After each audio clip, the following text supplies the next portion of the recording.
All right, so seems to be struggling again. So if I'm a little grumpier than usual, that's why.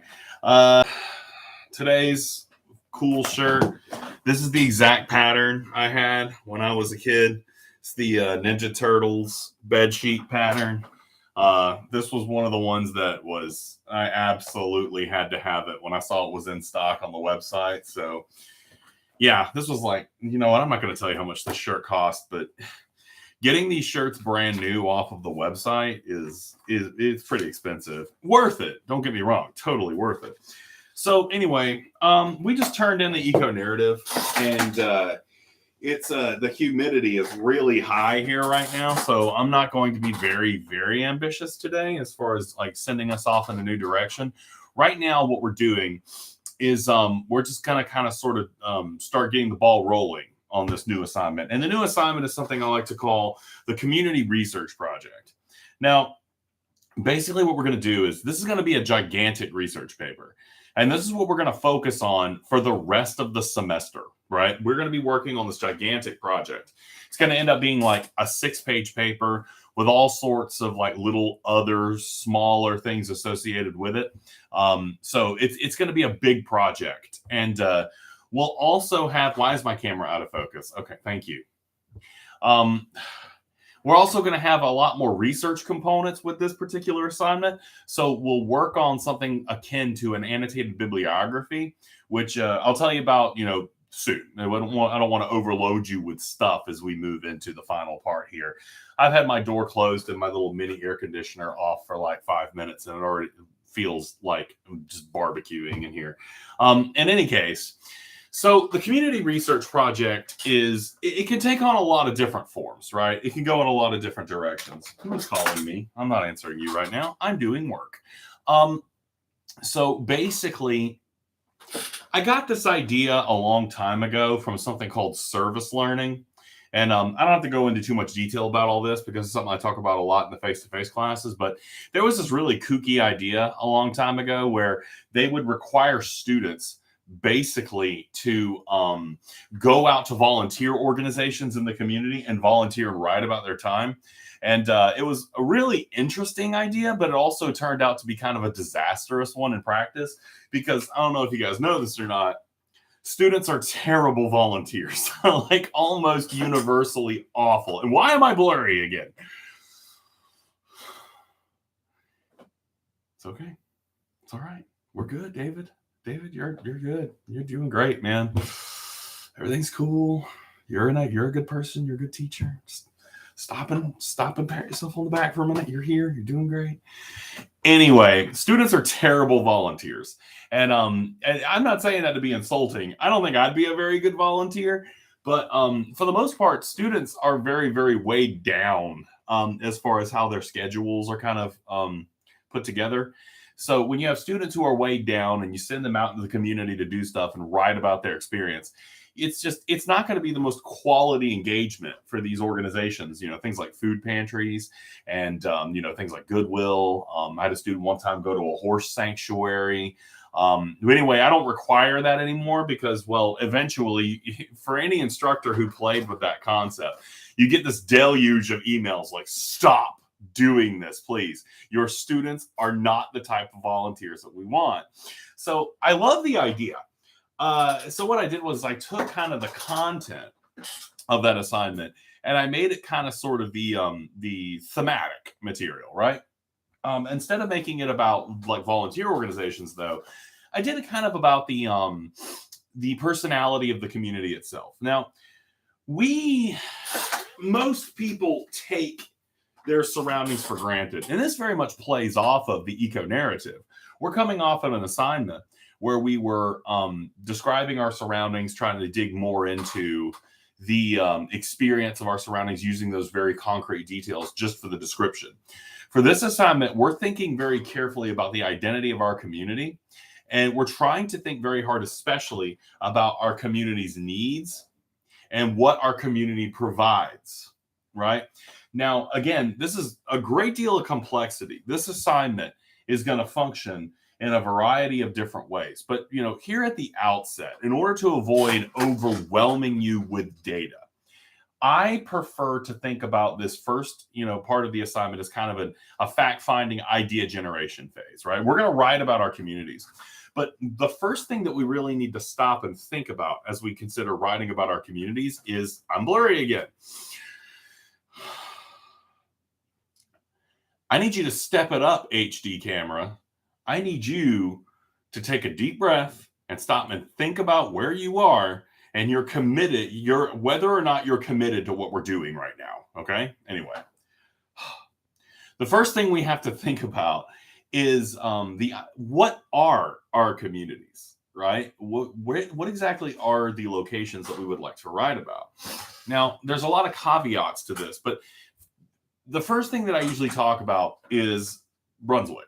Now, I'm in Brunswick, right? I live in Brunswick. I work in Brunswick. It is the primary way that I'm perceiving my surroundings right now. So it's a lot easier for me to talk about Brunswick. And when I first started assigning this, I would get papers about Brunswick, the city of Brunswick. And believe it or not, those papers did not work very well. When you talk about a whole city, you're really kind of sort of trying to drink from a fire hose. That's a lot of information. There's a lot of stuff going on. And even though Brunswick is not exactly the largest city compared to Savannah or God forbid Atlanta, it's still a pretty large geographic area with a lot of smaller components that assemble to make this wider area that we perceive kind of as Brunswick, right? So what I started advising my students to do was to think about the individual smaller gatherings and communities that make up Brunswick. And when they started doing that, the papers got so much more focused and they started, just working better. So one of the first things I like to do, and I'll introduce this caveat, you do not have to talk about Brunswick as we, explore these papers. You do not have to talk about Jessup. You don't have to talk about Waycross. All of these, if you wanted to go really far outside our experience of a community, you can totally do that. A community is a very broadly defined term. The communities exist all over the place. They have their different needs. They have their different wants, their different identities. But to start this conversation out, let's subdivide and think about different areas of Brunswick that we could introduce into a conversation. That's how we define and explore our community. Now, I actually made a whole bunch of notes, but obviously I closed my little handy dandy notebook here. Some of the ones that we've come up with, and when you start listing these out, it gets really, really interesting. Some of the ones we've listed out in the lectures over the year. Let's start with, I live in North Glen, really more Sterling. Sterling, and again, I'm no expert on Brunswickianism, but Sterling is a community that's a lot more separated from the urban areas of Brunswick. It's more rural, right? It's kind of far down the highway. And it's a lot more separated. People are a lot more kind of sort of, insulated from each other out there. And especially for me, I live in a specific neighborhood, a specific, community, little subdivision. No, I'm not telling you where it is. I've had too many pumpkins stolen and I'm not giving you guys ammunition to use against me. But in any case, my particular subdivision has its own Facebook page where people go and complain endlessly, which I get it. One of the first things we really think about as we talk about our communities is really our problems. It's really hard to focus on the positive aspect of our communities first. But yeah, Sterling, North Glen is a very different entity than a lot of the other communities that follow after it. The politics are different. The culture is different.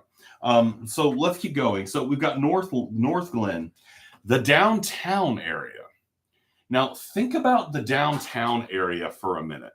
Think about how the environment is different. It's a lot more business focused, right? There's a lot of restaurants. There's a lot of businesses. There's a lot of, there's law offices. There's the city government's down there. City Hall is down there. A courthouse is down there. That is a very tight, I'm not going to say insular, but it has its own different set of kind of cultural rules. So when you think about how when an election is kind of coming together, that area may vote very differently because what the people in downtown want is naturally going to be very different from what the people in a rural area want, right? They're going to have different ideas and different, different perspectives. It's a little bit more artsy. The background of the people who frequent or live downtown is good. There's a lot of differences just because of the physical location you're in, right? The needs of downtown are going to be vastly different. The things that they complain about, the things that, are positive, things that they like, right? Now, so we move from downtown. This is a community I recently learned a lot about, and I need to learn more. But Arco is really interesting because Arco, I've only been through there a couple of times. Arco has its own separate main street kind of deal where you've got a main road with businesses kind of like crowding in around it. It's very similar to the downtown area, but they're separated. Really, they're not really separated that much at all. They're right next to each other, and both of these areas, Arco and downtown, are punctuated by the presence of this massive paper mill just down the road, right? Just like past the cemeteries in that area.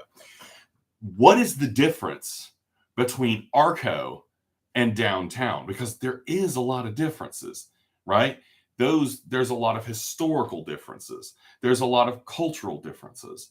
And I'm going to kind of let you guys think about that. For those of you who don't know, when you're going into the downtown area, you've got this big overpass. If you're coming from North Glen and Sterling, I feel like this is kind of a weird lecture. This is English, but it's very geography oriented. So you're heading in. That overpass leads to Arco, and the setup of the Arco area is so unbelievably similar to downtown. Let's keep going because I want to kind of hit as many of these as I can. The islands. Now, the islands, and this is kind of a controversial assignment because I make some points that might be considered sensitive. The islands have a very different socioeconomic background as opposed to all the ones I've listed so far. Downtown might be a little bit more of a higher socioeconomic background because you've got the marina and you've got, I think, with that large business concentration, there's a little bit more higher income in that area, right? But you can't match the islands as far as socioeconomics are concerned.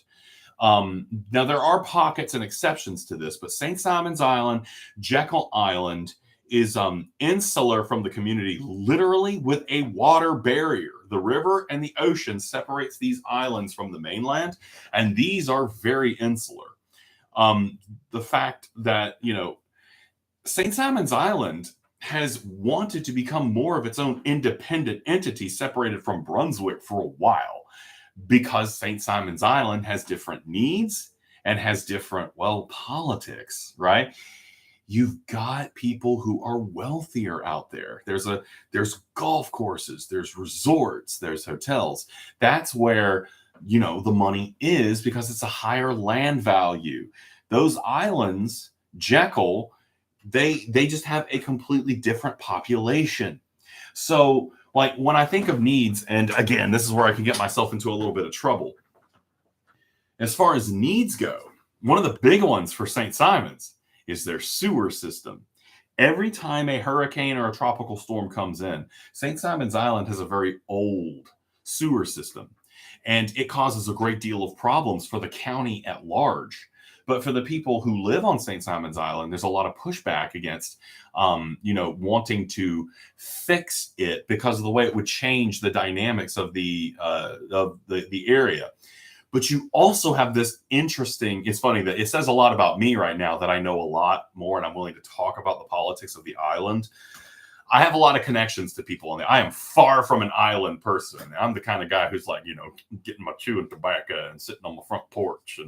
But I know a lot of people from the island. So I have a lot of, connections with people. And I've heard a lot about what goes on out there. But the island is experiencing, and when I say the island, I mean St. Simon's Island.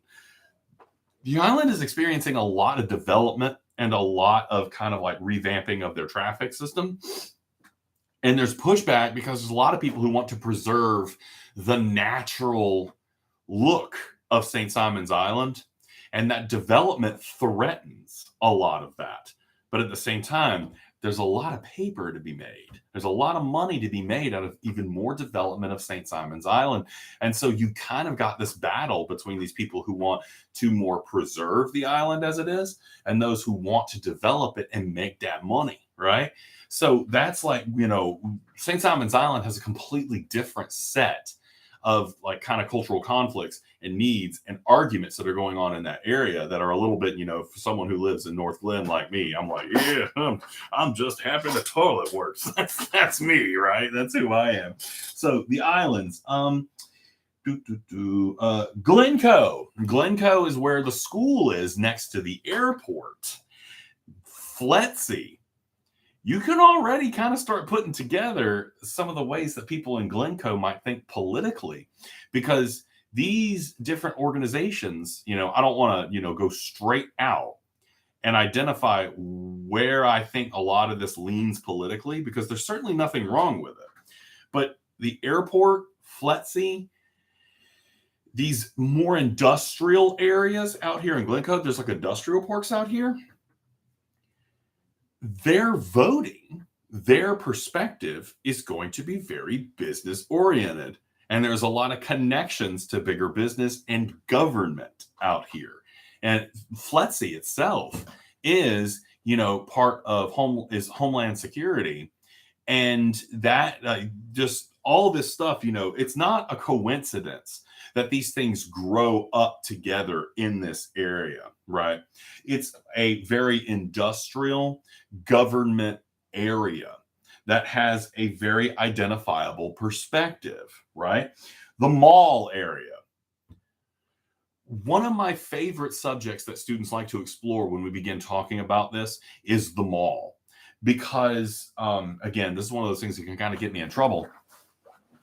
Malls in America, I could theoretically do a whole lecture just on malls and the state of commerce at the shopping mall. Because for anybody who lives in Brunswick, the mall is not what it used to be. And that's not a slam against Brunswick in any capacity. If you've been to Savannah lately, their malls are not what they used to be either. That's indicative of where business and commerce has gone, as opposed to it being indicative of what our mall is doing, right?